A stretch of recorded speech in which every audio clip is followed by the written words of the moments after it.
If you're looking for VC money, there are a few steps that you have to go through before you can get there.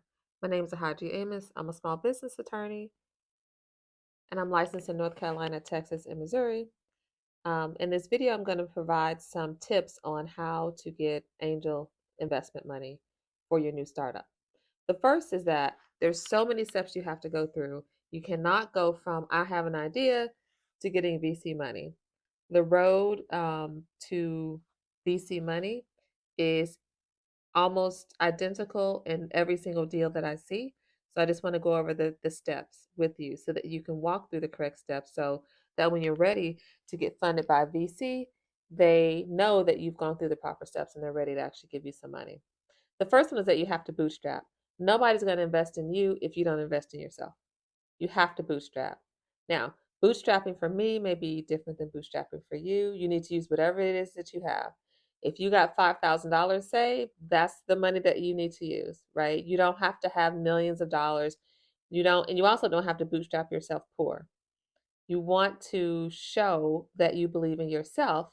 And if you believe in yourself, you're willing to put your own money on the line. So it's really, really important that you do not skip that step. The second step to get into a VC is to get your friends and family to invest in you. It's called the friends and family round. And it's just that. Hit up every friend that you know that has a little bit of money saved.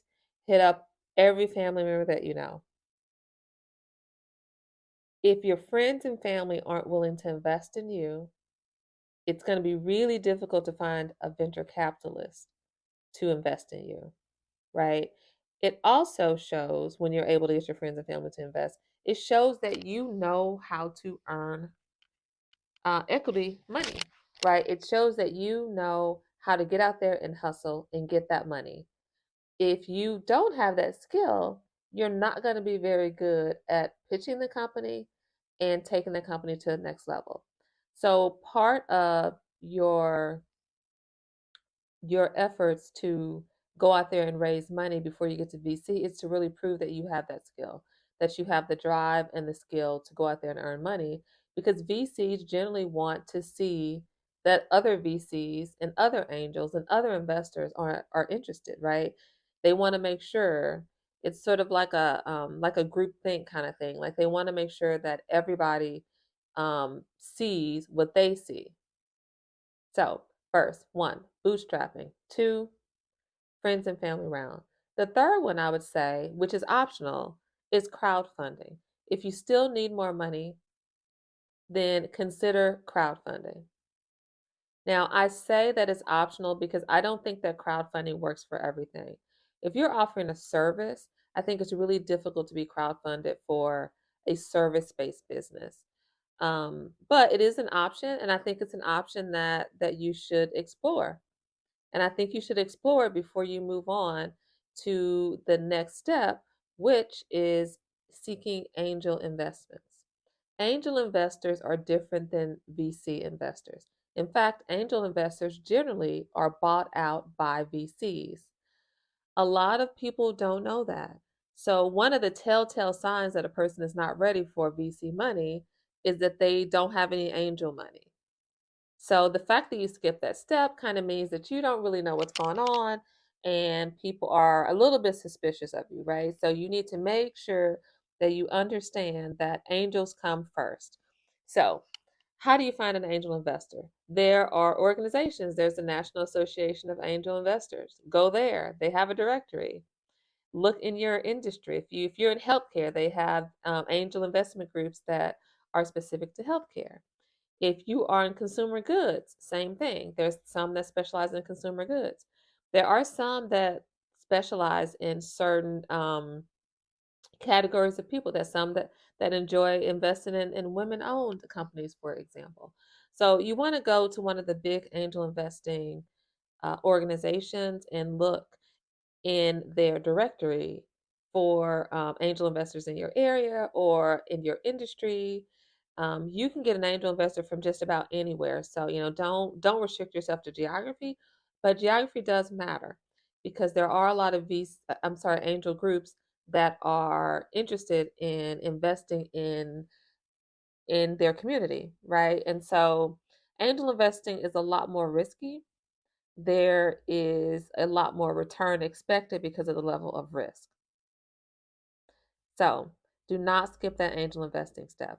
Angel investors are typically going to invest somewhere between $25 to $100,000 per deal, and that's it.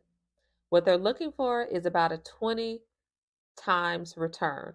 So if I give you $1,000, I want to see that you're able to earn $20,000 for me.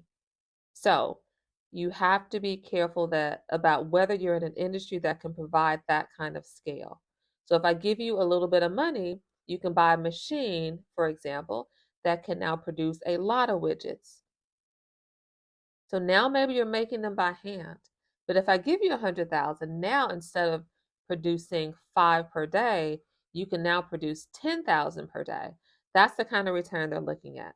So typically speaking, an angel investor is not going to be interested in a service-based type of business.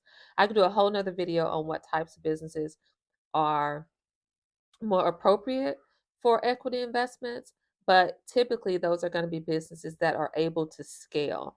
And when I say able to scale, that means that you're able to take an investment and make it multiply in ways that are expected but pretty big, right? So let's say you're a real estate investor.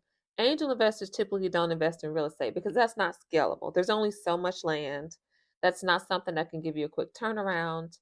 And it's not a situation where they can give you $100 and you can give them back $2,000. That's generally the returns are just not there. Um, so once you get some angels to invest, in your business, not only do angels invest money, but they're also going to invest time and expertise. So part of your job in choosing which angel groups to pitch to is to say, hey, who has influence, connections, et cetera, in that group that can take my business to the next level? It's not all about money. It's not all about money. If you have a product that you think needs to be an REI and you see that there are REI executives in a certain group, you probably want to pitch to that group. So think about that. You're not just looking for money, you're looking for an advisory board. In exchange for the money, angel groups typically want to have a seat on your board. You want them to have a seat on your board because they have the money to give to you. So we can assume that they have some level of success. We can assume some level of influence. We can assume that their network will be beneficial for you to tap into. If they're on the board, you'll be able to access that network. That's super important. Don't just think about money. When you're choosing angel investors and they're choosing you, you are in bed with them for a very long time. You become a business family, and you want to keep that in mind. Don't just go with anyone. Once you get angels to invest in you, you can develop your product so that it is more marketable. You can scale your business. You can get lots of business advice. You can make a lot of connections. You can start to have and increase your revenue. Super important at this stage because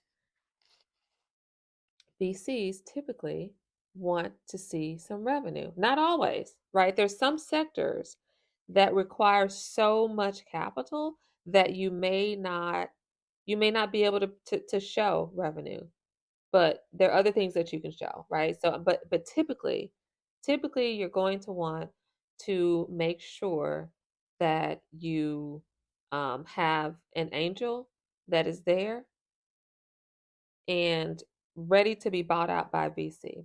So when the VCs come along, they're going to give you a lot more money. So typically a VC is going to be giving you 7 figures.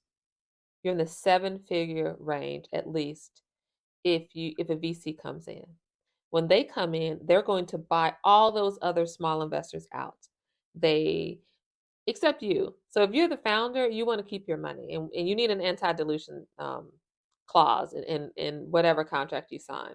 And we can talk about that in another video. Be very careful about anti-dilution clauses. They are great for founders, but you should really give them away very sparingly because it could mess up your future investment. So if you don't know what an anti-dilution clause is, go look it up. Super, super important, especially if you're going through some kind of an incubator or accelerator. Do not allow those types of programs to give you information or training in exchange for part of your equity if it includes an anti-dilution clause. Because what that means is I want 8% and I want it to be 8% no matter what. So 8% when you are starting up pre-revenue is very different than 8% when you blow up. And so sometimes the folks that come after them don't want to do business because that 8% ends up being humongous and it cuts into your ability to bring on other investors. So be really careful about that. But the VC firms are going to come in, they're going to buy everybody else out. So the angels are happy, they get their money times 20 or whatever it is, and they are happy and they have more money to make the next investments. And then the VC will then take your business to the next level, hopefully. So I hope this helps. Again, my name is Ahaji Amos. I'm a small business attorney. I do mergers and acquisitions. I am also an IP attorney. I try to do everything that a startup needs. And again, my license is in North Carolina, Texas, and Missouri. And I am not your lawyer. This is not legal advice. I do think that you should go get your own lawyer. Every business should have a lawyer on speed dial. So I hope this helps. Thank you.